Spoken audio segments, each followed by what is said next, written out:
Welcome back to another episode of Carson's Aquatics. Today, well, I wasn't even planning on making a video today because the other video I'm filming right now is kind of like a multiple day process. So I was like, yeah, I'll just take the day off and get back to it tomorrow. But then I thought about it and realized that I don't want to give up the streak of me posting every day. So I figured I would just whip up a quick video for you guys. This one may or may not be that long, I don't know. So today I'm going to be giving you guys a complete tour of the fish room. Just this room in my basement where I keep all my tanks. Well, not all of them actually. I have 2 or 3 upstairs, including the Christmas tank. So we will start over here by the door where you first walk in. So you walk in and this is what you see. This first wall on the left is my disc wall. I've talked about this before, but one of my main hobbies outside of fish keeping and making videos is disc golf, which is pretty much the same as regular golf, but instead of hitting a ball, you're throwing a frisbee. It is super fun and I urge any of you to try it out. But I have quite a nice collection going here. And right there, I even have a custom CA frisbee. Right below that, we got the mini fridge. Right next to that, we got the futon. Right above that, we have a Rockstar Energy sign. I'll go ahead and plug that in. Boom, there it is. Then moving on over, we have the box turtles, and one of them came up. That's Dipper right there. Then the other one, buried somewhere in the mulch, is Chipper, and they haven't come up on their own in a long time. I guess my boy just got thirsty. Since he's out here, we'll go ahead and take a closer look at him. What's up, buddy?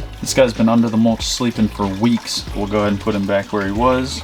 There you go, buddy. Oh, is he going in the water? Yep, going for a little swim. Well, that is awesome to see. Over the summer and part of the fall, I had these box turtles in an outdoor enclosure, but then when it started getting cold, I decided to bring them in. Because even though there are native species and they're like kind of built to survive the winter, a lot of box turtles do die when they're this young, just because it gets too cold for them to handle. So I decided for the first year or two during the winter, I'll just bring them inside. But then when spring comes around next year, I'll just move them back out there so they can get natural sunlight, fresh air, all that. So I'm super excited to do that. But now moving on to the 75-gallon American Cichlid tank. We've got 8 cichlids in here. We've got Ike, the black line pike cichlid, Kobe, and Moby, the blood parrot cichlids. We got Killer, the convict cichlid. Right there's Bruce, the black belt cichlid, Pyro, the firemouth cichlid, and Leo, the green terror cichlid. And I think that's all of them, right? Yeah, that's all of them. Then we have a couple of snails in here, wherever they are. All these fish are growing up so fast, like the black belt especially. He was like the most recent fish we got for this tank, and he was pretty small when we got him, and now he is almost the same size as Killer. And then for anyone wondering, I do have a canister filter running on this one. I think this is meant for like up to 200 gallons.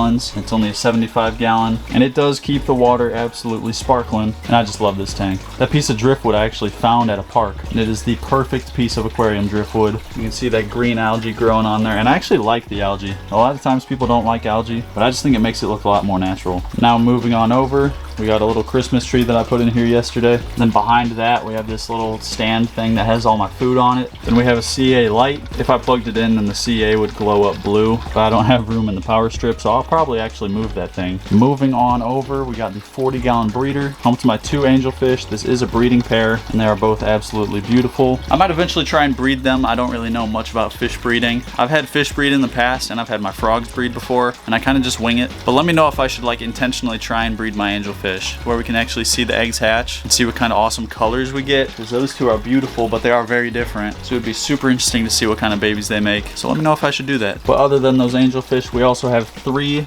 African clawed frogs. You can see one of them back there poking his head out of his hide. Oh, you can see 2 of them actually poking their heads out. Here, I'll give you a better look at that. I have 3 of those guys. Those are African clawed frogs like I just said. And I think the 3rd one is in this hide as well. Yep, I can see its foot right there. They're all chilling in the log. We also have this Placo in here. Then we also have some Buenos Aires tetras. These are fish that I bred unintentionally. I'll show you their parents in a second. But then moving on over to my favorite fish, our baby flowerhorn Pluto. He is absolutely beautiful. Just some insane colors on this guy, and it seems like his colors just get even brighter every single video, as well as the hump on his head getting bigger. You can see it growing in there, and this guy sees me right here and he thinks he's getting fed. Moving right on over from the flowerhorn tank, we have our turtle pond, home to Sheldon Jr., my red-eared slider, and Midas, my albino red-eared slider. And we've got 3 goldfish in here. They're all hiding under this structure. Yeah, there's 2 of them right there, and then right here's the koi. So we got 3 goldfish, 1 koi, a bunch of these rosy red minnows, a bunch of these common guppies, then a couple mollies and platies. You can see a couple right there. Then we have a giant Placo in here,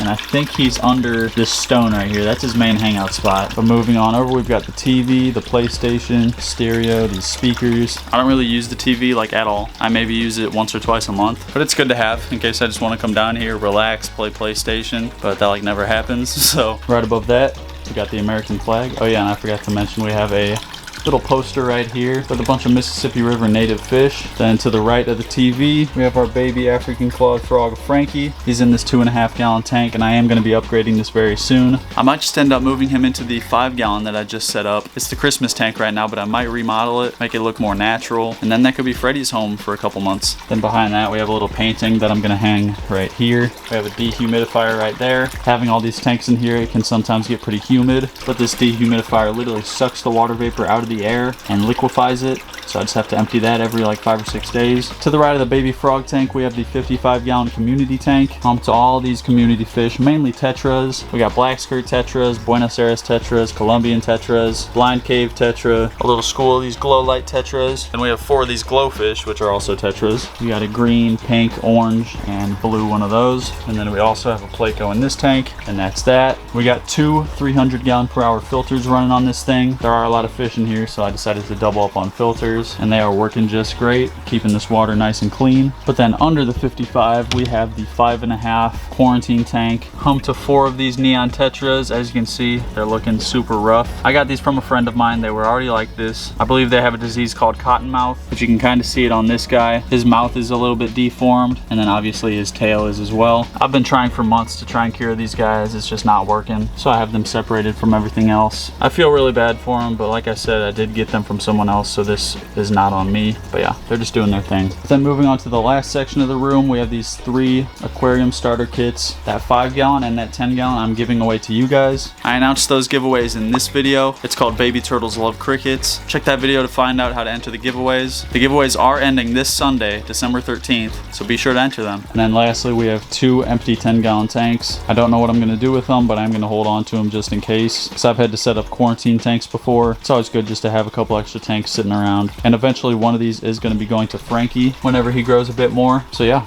Then I have this little coat rack over here with a couple towels and a smoke alarm. So that is everything we have down here in the fish room. But now, like I mentioned, we are going to head up to my room and take a look at what we got going up there. Alrighty guys, up in my room, the first tank I'm going to show you is the 20 gallon long turtle tank, home to my pink belly side neck Toby and my Reeves turtle Timmy. They're both up there basking right now, which is a pretty rare occasion. It also happened in my last video that I showed these guys. They are both just doing amazing. Toby is growing like crazy. I remember a few months ago he was the size of Timmy, so that is awesome to see. And I was going to feed these guys, but I don't like to disturb them while they're basking, so we'll just go ahead and move over to the beta tank. This is a 10 gallon tall beta tank, home to my platinum beta Lou, as well as 4 of these ghost shrimp, and also 4 of these Corridoras, which I think they're all back there, all huddled together, and then 2 of these albino bristlenose Placos, and they are all just doing amazing. Like I mentioned in my last video, they all leave each other alone, they all mind their own business. Sometimes I'll even see them chilling together. And then the last tank I have to show you guys today is the 5 gallon Christmas themed beta tank that I set up in my last video. Right now I have that blue backlight on, but we'll switch that back over to white. And I think in one of my next videos we're going to be getting some fish or some shrimp or both for this tank. You guys let me know in the comments of the last video that you want to see fish and shrimp in here, and if that's what you guys want, then that's what I'm going to do. So stay tuned for that. That is going to wrap up this video, and today's comment of the day goes out too.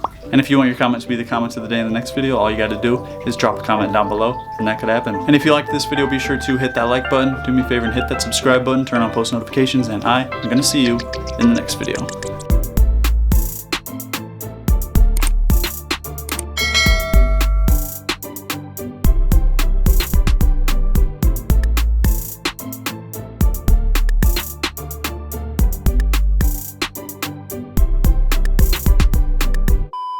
Junior is literally on top of Midas.